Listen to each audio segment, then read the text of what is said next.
নমস্কার বন্ধুরা, আজকে আমি আপনাদের দেখাতে চলেছি 1.5 মিটার কাপড় দিয়ে কীভাবে পাতিওয়ালা প্যান্ট তৈরি করতে হয়। তো ভিডিওটা স্কিপ না করে প্রথম থেকে শেষ পর্যন্ত দেখতে থাকো। আশা করছি তোমরা ঠিক বুঝতে পারবে। আর 1.5 মিটার কাপড়ে কীভাবে এরকম কুচি সমেত পাতিওয়ালা প্যান্ট তৈরি করতে হয় সেটা কিন্তু তোমাদের আজকে সূত্রের সাহায্যে আমি বুঝিয়ে দেব। তো চলুন ভিডিওটা স্টার্ট করা যাক। তো আমি এখানে পুরো সূত্রটা এখানে ড্রয়িং করে নিয়েছি। আর এই হচ্ছে ক্যাটলগ। এই প্যান্টের থানটাই আমি আজকে তোমাদেরকে কাটিং করে দেখাবো। তো এটা একটা কাস্টমারের প্যান্ট। তো 1.5 মিটার কাপড় আছে। তো কাস্টমার এসে বললো 1.5 মিটার কাপড়ে কি আমার পাতিওয়ালা প্যান্টটা বানানো সম্ভব, যেহেতু একটা থান মানে পিস কিনেছে সালোয়ার কামিজে। তো আমি বললাম যে হ্যাঁ সম্ভব। তো চলো বন্ধুরা, আজকে তারই ভিডিও তোমাদের সাথে শেয়ার করতে চলেছি। তো এই হচ্ছে পাতিওয়ালা প্যান্টের মেইন সূত্র। প্রথমে পাতিওয়ালা প্যান্ট বানাতে গেলে প্রথমে কিন্তু ঝুলের মাপ বা লম্বার মাপ লাগবে, তারপরে মুহুরির মাপ লাগবে, তারপরে পাছা কিংবা কোমরের মাপ লাগবে। তো প্রত্যেকটা মাপ কিন্তু আমি সাইডে এখানে লিখে রেখেছি, তোমরা বুঝতেই পারছো। তারপরে আমি এখানে ড্রয়িংটা করেছি যেভাবে পাতিওয়ালা প্যান্টটা বানাবো। তো আমাদের আজকের পাতিওয়ালা প্যান্ট কিন্তু কলিযুক্ত প্যান্ট হবে। তো যেই কাস্টমারের প্যান্ট সে বলেছে যেহেতু কম থান মানে 1.5 মিটার কাপড় যেহেতু পাতিওয়ালা প্যান্ট আমি বানাবো, তো তার জন্য আমাকে কিন্তু এখানে তিনি কলিটা ইউজ করতে বলেছেন। তো যাই হোক, এই হচ্ছে মেন সূত্র। তো চলুন সূত্রটা বোঝাই এবারে আপনাদেরকে। কাপড়টা যে থাকবে 1.5 মিটার থাকুক বা 2 মিটার থাকুক বা 2.5 মিটার থাকুক, যাই থাকুক না কেন, যখন পাটিওয়ালা প্যান্ট থাকবে সেটা কিন্তু 4 ভাঁজে ভাঁজ করতে হবে। মানে কাপড়টা কিন্তু একটা ফোল্ড হবে, আরেকটা ফোল্ড মানে দুটো ফোল্ড করতে হবে। আর দুটো ফোল্ড করার পর কাপড়টা যেন 4টা ভাঁজ থাকে, ঠিক আছে? তো তারপরে ফোল্ডের দিকটা থাকবে লম্বা মাপ। ফোল্ডের দিকটা যেটা থাকবে সেটা হচ্ছে এই দিকটা, সাইডটাতে কিন্তু আমাকে ঝুলের মাপ বা লম্বার মাপটা নিয়ে নিতে হবে। আচ্ছা, তারপরে যে অংশটা থাকবে আমার চওড়া, সেটা থাকবে যতটা থাকবে ততটা কিন্তু কুচি দিতে হবে। যতটা কাপড় থাকবে ততটাই কিন্তু আমরা কুচিয়ে দিবেন। তারপর থাকবে আসনের মাপ, তারপরে নিচে থাকবে মুহুরির মাপ, আর এটা হচ্ছে বেল্টের মাপ। আর যেটুকু কাপড় বাঁচবে তার থেকে কিন্তু আমাকে এখানে কলি বের করতে হবে। তো চলো, আমি এখানে পুরো অঙ্কের সাহায্যে মানে সূত্রের সাহায্যে আমাদেরকে বুঝিয়ে দিচ্ছি। তো আমার এখানে মাপ আছে কিন্তু 39 মানে 39 ঝুলের মাপ আছে। তো যতটা ঝুল থাকবে তার সঙ্গে মাইনাস কিন্তু বেল্ট প্লাস 1 ইঞ্চি হচ্ছে সেলাই মার্জিন। তো যতটা ঝুল থাকবে মানে 39 আছে ঝুল, বেল্টে যতটা আমরা মাপ নিব মানে বেল্টের চওড়াটা যতটা হবে সেটা কিন্তু মাইনাস করে তার সঙ্গে কিন্তু 1 ইঞ্চি যোগ করতে হবে। তো আমি এখানে রেখেছি বেল্টের চওড়া কিন্তু মানে বেল্টের যে লম্বাটা হয় সেটা 7 ইঞ্চি কিংবা 8 ইঞ্চি তোমরা নিতে পারো। যদি একটু ছোটোখাটো হয়, রোগা পাতলা মানুষ হয়, তাহলে 7 ইঞ্চি নেবে। যখন দেখবে একটু মোটা হচ্ছে তার মধ্যে একটু, তখন কিন্তু তোমরা 8 ইঞ্চি নেবে। তার থেকেও যদি বড় হয়, ধরুন কারো কমেন্ট হচ্ছে আপনার 46 47 এরকম বেশি, তখন কিন্তু লম্বা পাল্লা আছে মানে 6 ফুট লম্বা হবে, তো সেই ক্ষেত্রে কিন্তু তোমরা 8.5 9 ইঞ্চি কিন্তু তোমরা লম্বাটা রাখতে পারো। তো ঝুলের মাপ আমার এখানে আছে 39। তো সেখান থেকে আমি এখানে 7 ইঞ্চি মাইনাস করে নেব। তো ঝুল যখন 39 থেকে 7 মাইনাস করলে আমার কিন্তু দাঁড়াচ্ছে 32 ইঞ্চি। 32 ইঞ্চির সঙ্গে কিন্তু আমি 1 ইঞ্চি যোগ করব মানে 33 ইঞ্চি। তো আমি এখানে ফোল্ডটা বা লম্বাটা রাখবো 33 ইঞ্চি। তারপরে নিচে আছে মুহুরি, মানে নিচে একটা কাপড় মানে বাকরাম দিয়ে যে ফোল্ড করা হয় মুহুরি যেটাকে বলা হয়, শক্তপোক্ত হয়, সেটা হচ্ছে আপনাদের ঠিক এই জিনিসটাকে বলা হয় মুহুরি।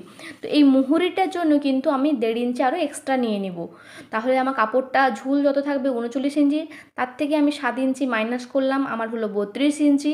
32 ইঞ্চির সঙ্গে 1 ইঞ্চি আমি যোগ করলাম সেলাই মার্জিনের জন্য, আমার হলো 33 ইঞ্চি প্লাস 1.5 ইঞ্চি মুহুরি, তাহলে 33 34 34.5 ইঞ্চি। তাহলে আমি এখানে লম্বাটা কাটবো 34 ইঞ্চিতে। হলো, আশা করছি বুঝতে পেরেছো তোমরা। এরপর হচ্ছে মুহুরি। মুহুরি যার যত থাকবে সেটাকে হাফ করতে হবে, তার সঙ্গে 1 যোগ করতে হবে। তো আমার এখানে মুহুরির মাপ আছে 14, সেটাকে হাফ করব 7, 7-এর সঙ্গে 1 ইঞ্চি যোগ করব আমার 8। তাহলে মুহুরির এই চাওড়াটা আমি নেব 8 ইঞ্চি। তোমরাও যার প্যান্ট কাটিং করবে তার মুহুরির মাপটা নিয়ে নেবে, যত থাকবে সেটাকে হাফ ইঞ্চি করে তার সঙ্গে কিন্তু 1 ইঞ্চি তোমরা যোগ করবে। বুঝতে পেরেছো? এরপর হয়ে গেল এই দিকটা।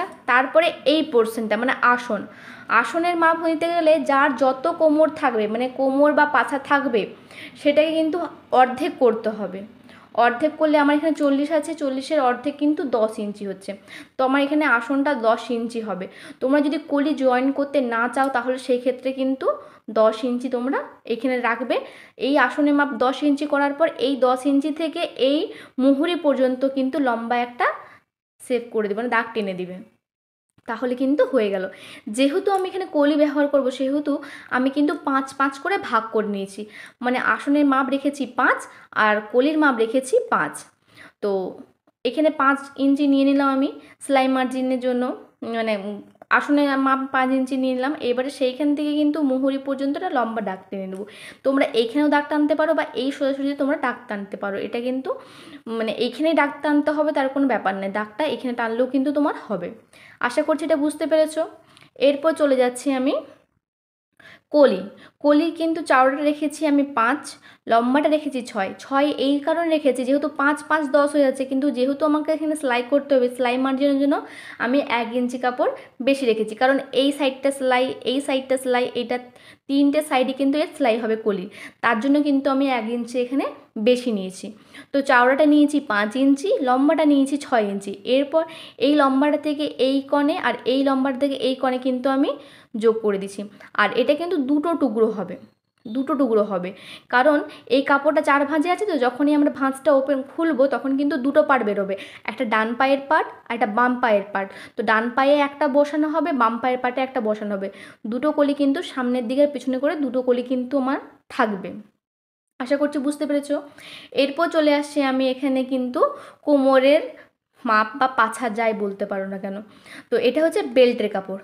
বেল্টের কাপড় তৈরি করার জন্য লম্বাটা নিতে হবে 7 বা 8 ইঞ্চি, এটা সবার ক্ষেত্রে, এটা হচ্ছে নিয়ম।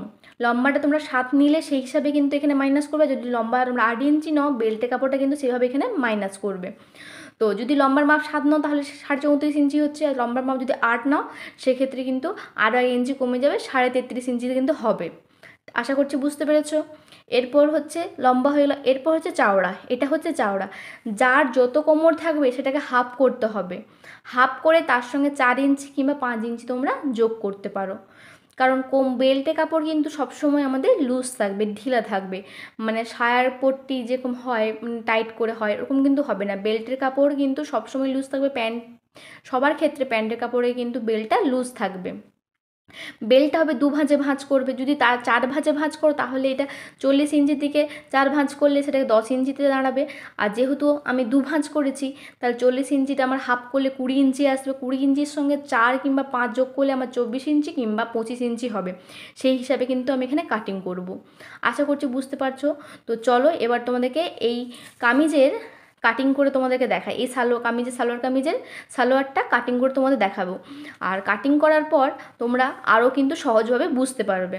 তো চলো কাটিংয়ের প্রসেসটা চলে যাই। এই হচ্ছে আমার সালোয়ারের মেন থান।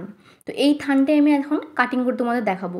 তো প্রথমে আমি থানটা পুরোটাই খুলে নিলাম, আর এখানে তোমাদেরকে কিন্তু একদম চোখের সামনে মেজার করে দেখে দেবো যে এটা কিন্তু আমার 1.5 মিটার কাপড় আছে।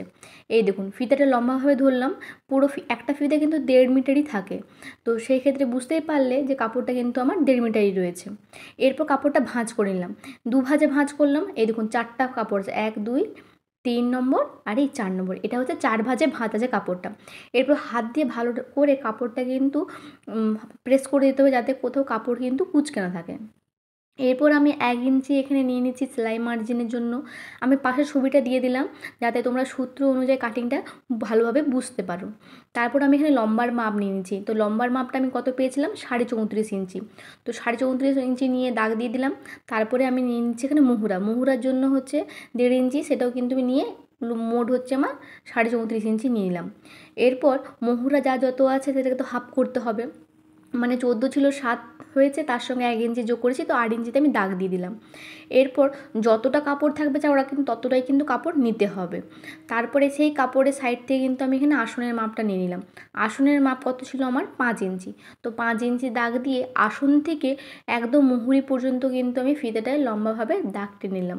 তোমরা চাইলে কিন্তু স্কেলের সাহায্যেও দাগ নিতে পারো। এরপর পুরোটা আমার ড্রয়িং হয়ে গেছে। এরপর কাঁচির সাহায্যে আমি কাপড়টাকে টুকরো করে কেটে নেব। আমি এখানে মুহুরোটা কিন্তু আলাদাভাবে দাগ দিচ্ছি, তোমরা চাইলে মুহুরের শেষ প্রান্ত থেকেও কিন্তু আসন যোগ করতে পারো। আমি আগেও বলেছি, এখনও বলছি, এতে কোনো অসুবিধা হবে না। এরপর আমার কাটিং হয়ে গেছে, মানে প্যান্টের কাপড়। এরপর যেটুকু কাপড় আমার বেঁচে থাকবে সেই কাপড় থেকে কিন্তু আমাকে বেল্টের কাপড় আর কলির কাপড় কিন্তু বের করতে হবে। তো এই হচ্ছে মেন পার্ট, কাপড়টা রয়েছে যেটুকু টুকরো হয়েছিল সেখান থেকে আমি এখানে বেল্টের কাপড় নিয়ে নিচ্ছি। তো বেল্টটা আমি যেহেতু এই কাপড়টা আমার 4 ভাঁজে ভাঁজ করেছিলাম, তার জন্য আমার এখানে বেল্টের মাপ হচ্ছে 10 ইঞ্চি নেব আমি লম্বাটা। তার সঙ্গে যেহেতু 4 বা 5 ইঞ্চি ছিল, তার সঙ্গে আমি 2.5 ইঞ্চি যোগ করব।